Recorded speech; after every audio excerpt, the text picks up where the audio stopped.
the Successful Mind Podcast.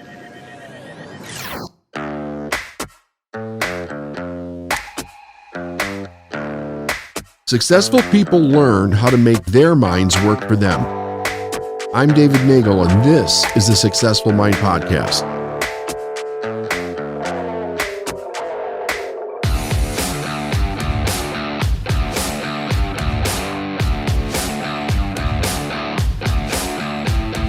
Hey everybody, I hope everybody's having a great day today.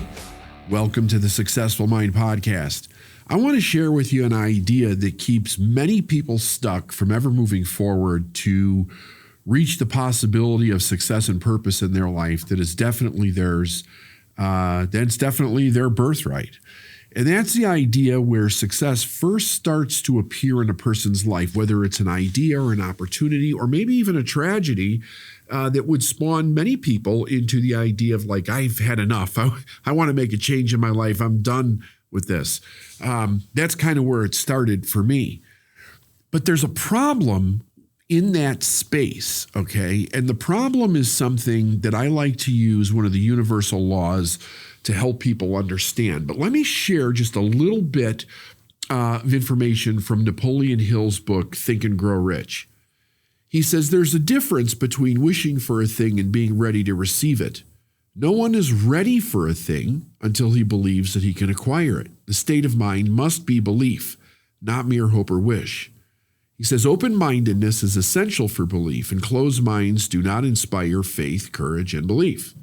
Remember, no more effort is required to aim high in life, to demand abundance and prosperity, than is required to accept misery and poverty. Now, part of the key to this is that he says no one is ready for a thing until they believe that they can acquire it. Now, on another page, there's a little something else that I want you to just kind of tune your ear into and see what comes up for you. He says, one of the main weaknesses of mankind is the average man's familiarity with the word impossible. He knows all the rules which will not work. He knows all the things which cannot be done. This book was written for those who seek the rules which have made others successful and are willing to stake everything on those rules. He says, success comes to those who become success conscious. Failure comes to those who indifferently allow themselves to become failure conscious. The object of the book is to help all who seek it to learn the art of changing their minds from failure consciousness to success consciousness. Another weakness found in altogether too many people is the habit of measuring everything and everyone by their own impressions and beliefs. Some who will read this will believe that no one can think and grow rich. Now this book, Think and Grow Rich, is a classic. I mean, it's been around for probably close to 100 years now. And the ideas have made countless numbers of people, millions of people, multimillionaires all over the world. It's a great gem that Napoleon Hill left to us that continues to teach and inspire and help people change the belief to get the things that they want to be, do, and have in life. But back to my idea here about the thing that blocks so many people from taking that initial step. And that is the way that their mind is focused, the bias that they have about their life and the things that have gone wrong, the things that they don't think that they can do, negative influences from other individuals who've told them that they can't do anything, or they're not smart enough or pretty enough or talented enough, or they don't have enough money. There's a law, the universal law of polarity, that helps a person break this thinking, this one-sided thinking, this all or nothing thinking that keeps people stuck. Now, I've been in this industry for 30 years, and I've watched countless people come right up to the line where they say they want to be, do, and have more, and then they focus only on the obstacle that they believe keeps them away from taking the next step. Now, usually that's time and money in most cases, but in other cases, I've seen it where it's other people. A person has an individual in their life that simply doesn't want them to learn and grow. It scares them, the idea of learning or growing. And truth be told, when a person really begins to make significant changes, especially when a person's going to look at business or being an entrepreneur, the values are completely 180 different than they are for middle class or blue collar folks. I came from a middle class blue collar background. So did my parents, and so did my parents' parents. And I was indoctrinated in those ideas. And they're not necessarily bad ideas. Many people live a very good life with those ideas. But the underlying influence in those ideas is to be safe. Don't take risks. Total line type of a thing. Follow the authority. And it keeps people from thinking for themselves. Now, if a person wants to do that, that's fine. I'm not against that. But it is also extremely detrimental to the person who wants to move ahead.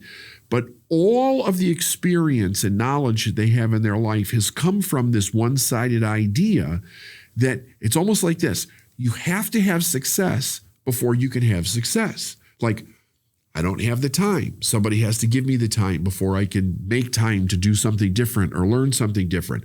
I don't have the money. I can't buy that program. I can't hire that coach. I can't go to that seminar. I can't study because I don't have the money to invest. I can't start a business because I don't have the money to be able to do that.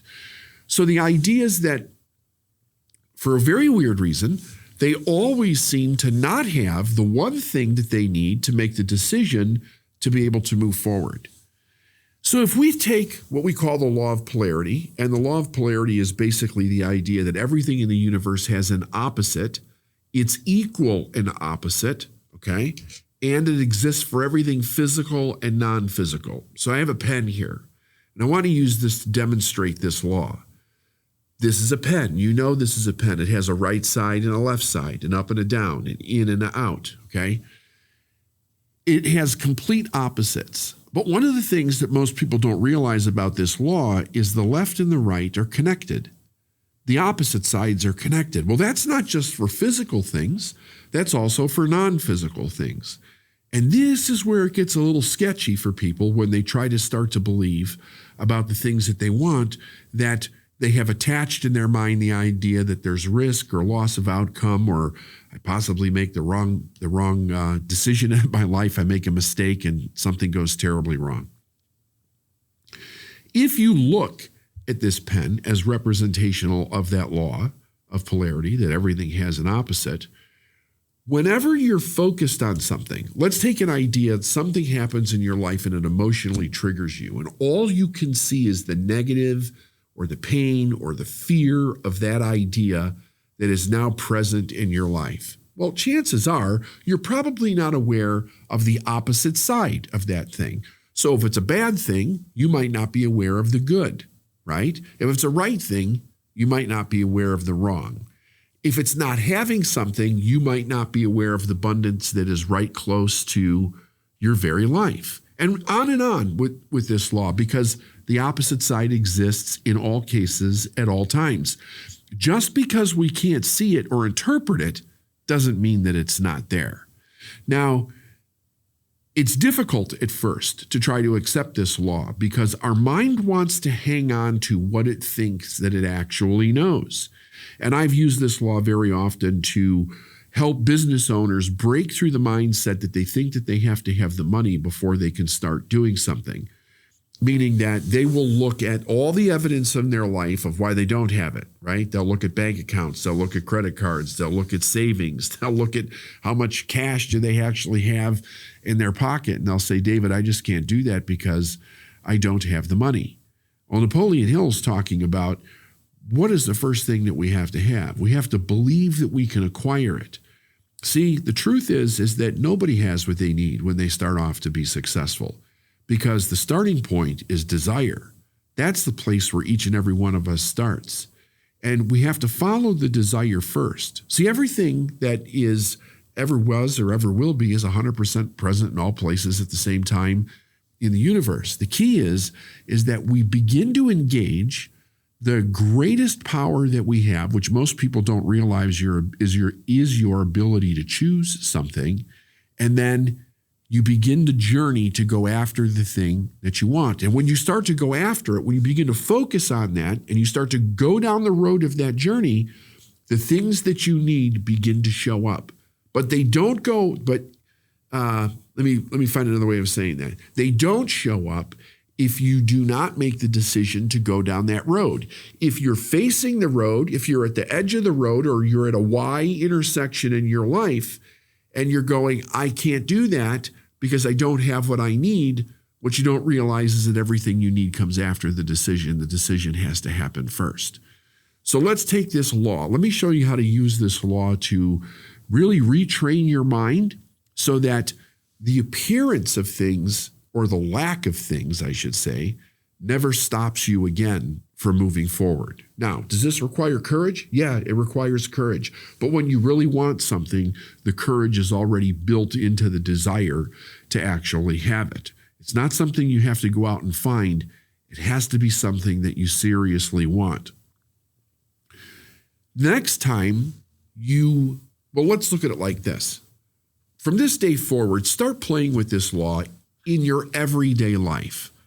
Realize that when you notice something, the opposite of that thing is always true at the same time. If you notice something bad, tell yourself, even though I might not be able to see it in the moment, there's also something good about this. If you notice something good, even though you may not be able to see it, tell yourself there's also something bad about this, because that's the truth. The opposite always exists with everything in every situation, with every problem that there is. Also with every question, right? You can't have a question without an answer. You can't have a problem without a solution. You can't have a need for something without the thing that you need being there at the same time. But business owners and people that are entrepreneurs, and many other people in life also, they have actually trained themselves to be able to see the opportunities that they need. Now, the question is, how do they do that?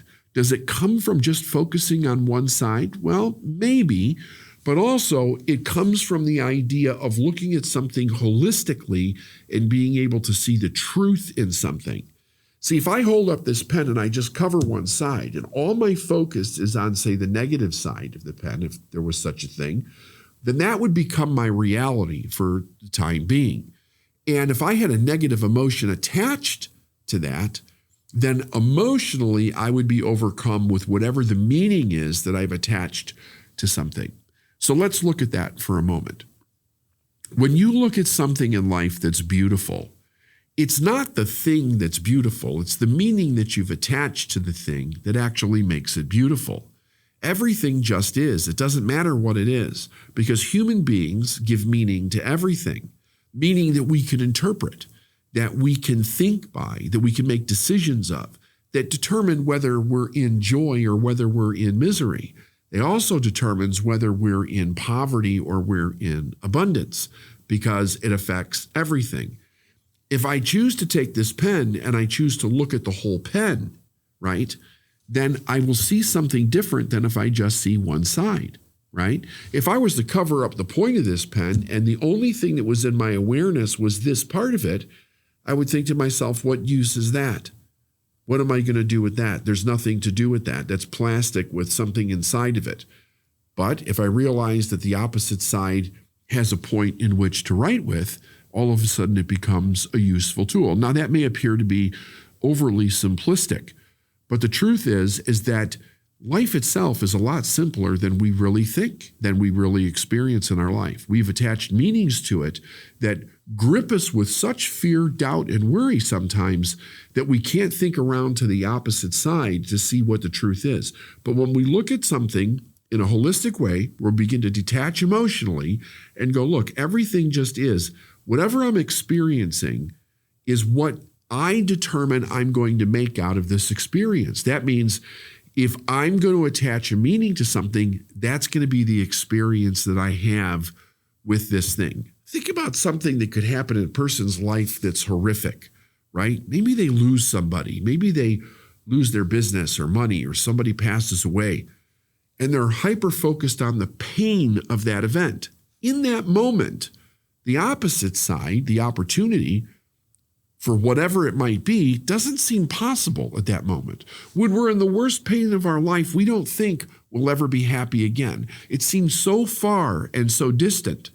But the truth is that within the experience itself is the very reason you will find happiness again if you start to look at the whole thing. And it starts off with just knowing that it's there.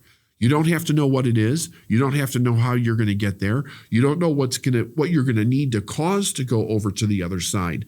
But if you repeatedly tell yourself the truth, yes, I'm in a miserable situation right now, but there's also happiness that will come out of it. I don't need to know it yet. I just need to know it's there. I believe that's the belief that Napoleon Hill was talking about, because that belief allows us to move out of the situation that we have with the optimism that there's something on the other side, because there's always something on the other side. In every tragedy, there's some light. In every darkness, there's some light, right? And in every human being is a desire that will move them out of whatever situation they're in into a beautiful new future if they will allow themselves to think that way. The sad part is that too many people get completely trapped in the idea that they can't be, do, or have what they want in life. The perfect place to start is where you are right now. You don't have to go anywhere else. You don't have to do anything else. Right now, you can start where you are. You might think, but I don't have anything to start with. Ask yourself this question: what do you want? Now, I've talked about this many times, and so have many other people. We could sit down and try to think of all these grandiose goals that we want for ourselves, and there's a time and a place for that. But if you're finding yourself stuck, and maybe you're already relatively successful, maybe you've been building a business for years, and all of a sudden things are coming to a sticking point, you can't seem to get out. The first problem to understand is that you're only looking at one side of something, right? It's all or nothing thinking. You're making the problems too big. You're making the risks too big. You're making the outcomes too big. What exists on the other side of that? Would you allow yourself to be a little bit more fluid in the way that you're actually looking at things? As you go through your life, realize that everything that you experience has an opposite side. And your experience will be the meaning that you give to it. That's your great power, to be able to give something meaning, to interpret things the way that you want to interpret them, to be able to move through your life the way that you want to do it, and create everything in your life that you truly desire. All right.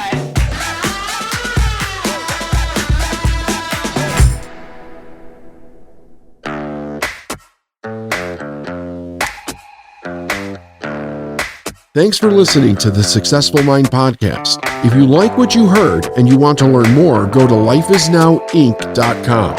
I'll see you next week.